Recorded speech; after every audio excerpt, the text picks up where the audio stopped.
Well, well, well, well, well. Look who's back like she never left. And don't plan on leaving either. Okay. Hey guys. I know. What a surprise. What a wonderment. God is good all the time. And all the time he's what? Holla back. He's good. Amen. Yes.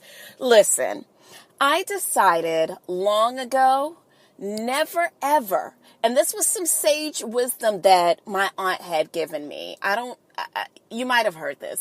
I had decided long ago, never, absolutely never, to walk in anyone's shadow. Right. You might have heard this saying before. My aunt made it up. You might know her. Her name is Whitney. Yeah, her. Yeah, you know her. Yeah, she had told me, I was probably 4 or 5. She had told me that the greatest love of all is right inside of me. And I was like, oh my God, you're so smart, girl. So yeah, just wanted to share that word with you. You are listening to a all new episode of A Seat at the Table podcast. Yeah. All right. As you can see, that talented vocal cords run in our family. So anyways, you can find us on Instagram, A Seat at the Table Pod, all one word. I don't really give you a lot of extra life on there, so I get it, but still, let's talk, let's rap a taste, let's love on one another, let's talk shit about people, whatever. And then you could also find me on Twitter, your hostess with the mostest, Gail, at Galanda Adams, GAILANDOADAMS. That's right. Sometimes I come on there and I bitch and I complain and I laugh at y'all and I, huddle up real quick when we got some blacktivist shit going on. And then I leave the room. I can't stay in the Twitter sphere too long because you niggas are crazy. Oh, so much going on. So I decided that this would be a good time for us to get together and just rap a taste, talk shit about folks, talk shit with each other. Okay. So anyways, what have you been up to this week? Because, honestly, this week has been fairly dry. The last time I spoke to you was Friday. And, at that point, I believe I had done my second recording of the show because the first one did not work out very well.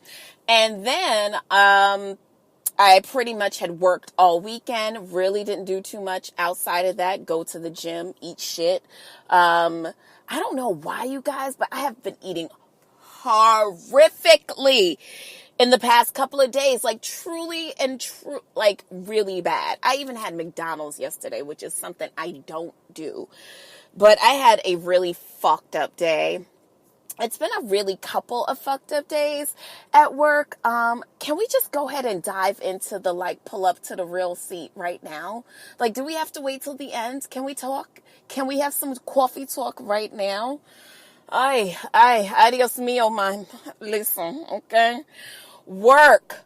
All right. So here's what I realized, right? Every place that I've ever worked at, one of the greatest downfalls for anyone who's been in a leadership position is their failure to understand that position doesn't... Anyone who's leading and doesn't understand that really being a leader is actually just the biggest service position in the building, you've already lost the battle. So here's what I mean. And I mean, this really is no tea, no shade to the place that I currently work at or even the people that I currently work with. I'm just kind of speaking in general. Because actually I work with someone who, first of all, let's just go here.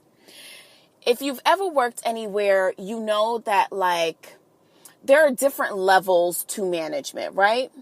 There is the manager who believes that they're the boss. Now, that person is normally someone who probably didn't earn the position, so to speak, but someone who got the position for whatever, whether it be political, affiliation, like, oh, they're the only black person and they were the voice of blacktivism in here. So we just, they're the boss in the building or whatever. They are a boss, or a lot of their people will refer to them as their boss. Then there's the person who supervises, right? So there's that leadership position or that management position. The person who normally, and supervisor has nothing to do with the actual title supervisor, but I am describing different levels. If you've ever had leaders in the building, these are just kind of like different levels of leadership, right? Not necessarily associating this with their actual title.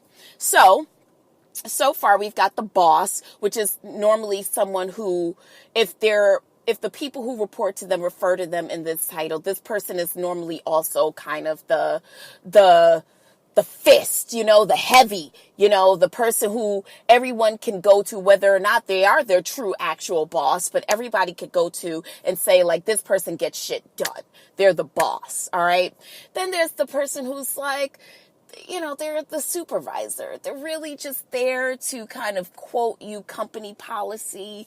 They're really not really bossy type of people. Like, this isn't the person who's going to like fight for the people, fight the power, This is kind of just the person who maybe knows the job pretty well, and they are able to oversee a group of people, but normally they are not really a boss. They are not someone who people really respect their authority, so to speak, because of their demeanor. They respect their authority because, hey, this person kind of knows how to do the job, and like, they're the quiet boss who, like, they don't have an attitude problem. They're not really mean. They're just there. And then there is the leader, like the person who may not know the job too well, and really probably isn't that great at supervising, but, they're the leader by default. Like, they are the person who, for all intents and purposes, they are in charge, so you refer to them as the leader in the building or whatever the case is, not necessarily because of their ability to lead, but just because it's just the position that they've been given. Oftentimes these people are actually not really great leaders, you know what I mean? So that's the ironic part of being like, oh, that's the leader in our job or whatever the case is. So then there's the person who's kind of the manager, the person who can really handle complexities of projects at work, and who really is good at delegating, who understands different facets of the job, who maybe not necessarily a leader in the building, maybe they're not the senior, they don't sit in the C-suite, but there's somebody who, for all intents and purposes, even the C-suite motherfuckers would come to this person because they are the person who is going to plan different things at the job that need to be tackled and handle it from the beginning to the end. So they're really great at managing. Now, I've worked with all levels of those people in my professional career, and I think that the only people who have been successful in those different roles that I've come across is the person who understood that whether they were the manager, the supervisor, the leader, or whatever else moniker you want to give them in the building, they understood that that was a position of service. So it wasn't about, wielding your power to orchestrate different things or being the facilitator of different things. Oftentimes, you'll often see people in the building gravitating towards this person, the person who understands that them being a leader in the professional world or in any capacity is them understanding that they are the biggest, they should be the biggest ally to the people. They should be the person who they are in service to everyone. If you've ever noticed, people tend to gravitate towards not people who are the boss, because everybody wants to be the boss nowadays, and this is the message that I'm trying to send. Everybody wants to be the boss. Everybody wants to be in charge of everything, People, think that they even want to be in charge of your life. Like, people like that who can tell you verbatim what it is you need to do with your life. I want you to understand that if you want to be a boss out here in this world, understand what you're signing up for. You're not signing up for a leadership role. You're signing up for the biggest service role in the building. And your failure to realize that will be your failure to achieve anything as a boss, as a leader, as a manager, as a supervisor. If you don't understand that having the highest position of leadership in any capacity, whether it be in servitude to people in politics, whether it be in whatever industry facet you work as, if you don't understand that leadership is servitude, you will be the worst kind of leader that ever existed. If you're not, the best bosses I had were the ones who were willing to get their hands dirty. Those were the ones that everybody respected. The best boss I ever had was probably not the person who bossed up on me the most, but the person who understood that they are there for everyone. The last job that I worked at, and I know that a lot of you know what I'm talking about, because if you work, then you understand what this is. If you've ever managed people, then you understand what I'm saying. If you've ever been mismanaged in any capacity, then you understand what I'm saying. If you live in this world right now, one of the biggest problems that I see in our current political climate is that our leader doesn't understand that he's in service to everyone. He thinks he's in charge of everyone. He doesn't understand that his role as the president of the United States of America is to be in servitude to all of us. Hell, even Jesus understood that. Jesus didn't just hang out with the worst of the worst. He also was in service to all his boys. I mean, think about it, Them disciples, he washed them niggas' feet. He didn't have to do that shit. He did it because he was in service to them. And he understood that his capacity as a leader could only be outranked as his capacity as someone who serves. If there is a political legacy about President Obama and former First Lady Mrs. Michelle Obama, if there is a legacy about them that I think will outlive anything that they did politically, I think it is how they put servitude on such a huge, I don't believe that we've seen servitude in that capacity in years from a president and first lady. They were constantly showing us themselves in servitude positions where they were not being leaders, but they were serving the people. The whole idea of community, the whole idea of volunteerism.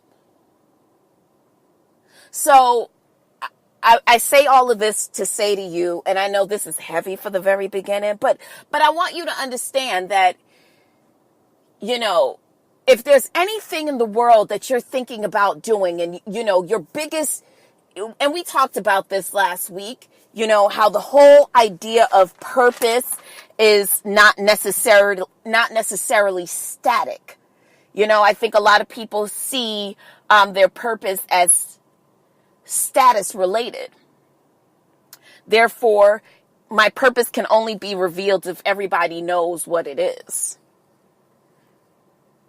But sometimes your purpose is going to be directly aligned with the fact that maybe no one will ever see it. You're just in servitude to others. And that makes you a boss. That makes you a leader. If everything that you're doing is completely self-serving for you and your family and you and your kids, Your ugly ass kid. I'm kidding. I'm just saying though, like, you know, I know some of you think that you are a boss, right? You're a boss because every time you post something, it is just about you and this kind of